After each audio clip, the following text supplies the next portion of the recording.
Yo guys, how's it going? Welcome back to the NDD Games YouTube channel. Today I'm going to be showing you one of my favourite decks of all time. It is Zoodiac Eldlich. So if you guys are not familiar with this deck, in its prime, end of 2020, early 2021, it was a pretty good deck. The synergy it had with the, I think Zeus just got released, the synergy it had with the Eldlich engine, which was really dominant in the year of 2020. It was a good deck, good mid-range sort of control deck. I'd probably say it's more of a mid-range deck because you can play a lot of hand traps. The go-to play was just Zeus Turbo, but like I said, the synergy the deck has with the trap cards really complements the Zeus Zoo package. So yeah, this is the deck. I've been messing around with it quite a bit on Master Duel, playing ranked, and it's pretty good. It's not too bad. So we'll go over it. So the first sort of glances, you're probably wondering why I'm playing Pot of Avarice. So I felt like in games with my opponent, Kaiju, my Trident or my Zeus, all my resources in the grave, so I kind of wanted to recycle that back with Avarice, so it kind of made sense to me to play it. Plus it's really impactful, just shuffling back hand traps and drawing two. So yeah, I quite enjoyed playing Avarice. I'll probably keep playing it until the format sort of changes. So also another note is that I don't play Cursed Eldland. That's why I feel like everyone's on Gamma, and turn one setting up a Trident and then Eldland using Trident effect to pop the Eldland just plays into Gamma a bit, and that kind of turns off your first turn play. So I didn't want to play into Gamma much. But yeah, I still think the deck's really good. It's, like I said, the synergy Zeus has with the Eldritch engine, it's pretty nuts, and it's good going first into boards. Good going first to set up your boards, and it's good going second to play into boards. So yeah, we'll get straight into it. Start off the hand trap. So one's the versatile line of hand traps. I feel like the ranks ladder is very unpredictable. There is a clear top 5 best decks, but everyone's just still playing what they want to play. So I wanted a versatile lineup of hand traps, which is DD Crow. It's good for Phantom Knights, Virtual Worlds, Eldlich.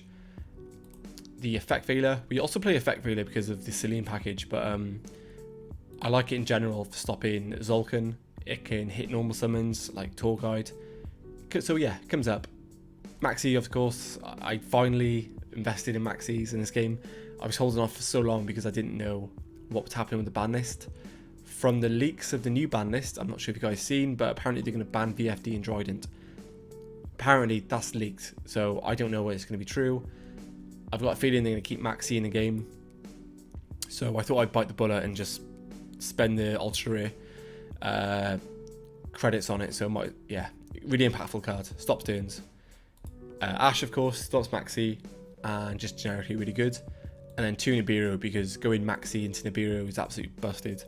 Doesn't matter what you play. Well, obviously it does matter what you're playing. If you're playing a combo deck and you do that, it's insane. So for the Zoodiac sort of engine, I play 3 Whiptail, 3 Thoroughblade, 3 Ram, and 3 Tenki. So that's 12 Zoos. I feel like this ratio of 40 cards is really good. You kind of want to see at least one going first or second. I think mathematically it gives you a good chance of seeing I was going to say 2 in a best of 3, but there's no best of 3 in this format. So yeah, 12's fine. I think 12's a good number. Obviously for the Eldritch engine, play 2 Lord, 3 Sanguine, only the 2 Aquiro and 3 Conch. I think it's quite standard to play 2 Aquiro. It doesn't really come up too much. Like I said, we play DD Crow for like graveyard coverage. But if we're in a matchup where we have to have like graveyard spot removal, we can just use our in-engine Aquiro. So yeah, pretty good lineup, works really well, the deck.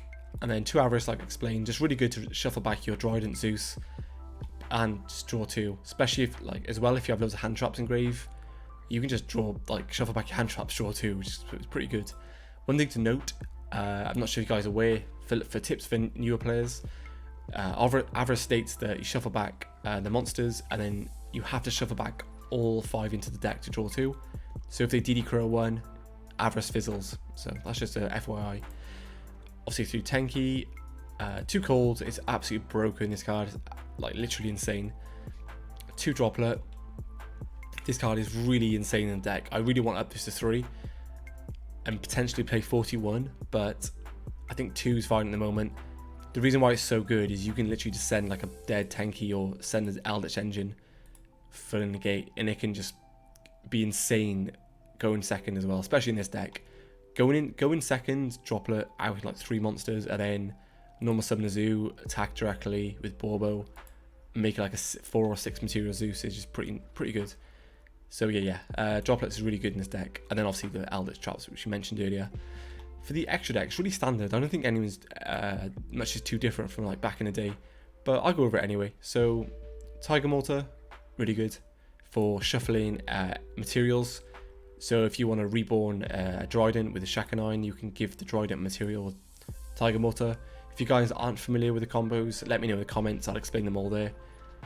Dryden, obviously really insane. Like I said, we don't play Eldland, but I just don't want to play into Gamma or risk playing to a Gamma and losing turn 1. So yeah, I think the synergy with the deck's fine without it, to be fair. Like Eldritch stuff plus hand traps plus a Dryden going first is really strong. Especially in this sort of undefined format, we don't know what you're playing. 2 Bobo, I think the second one comes up in case the first one never gets stopped.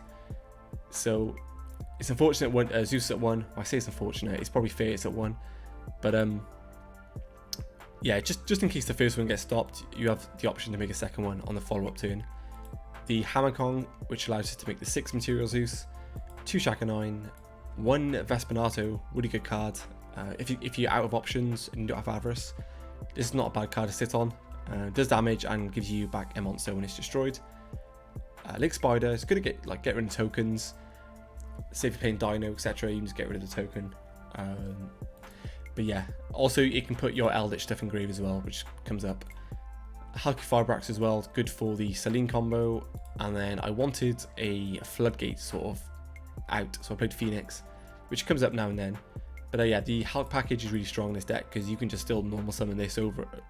Let's say you don't have Zoo Engine, you summon a gold land in the end phase of your opponent's turn, link off into Link Spider your turn, normal summon a hand trap like Ash or Vela, make Hulk, proceed to access code Torko your opponent. So yeah, really good deck, really versatile, has a lot of coverage for different matchups.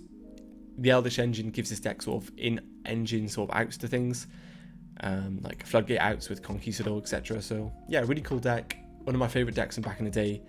Let me know what you guys think, and I'll see you guys in the next one.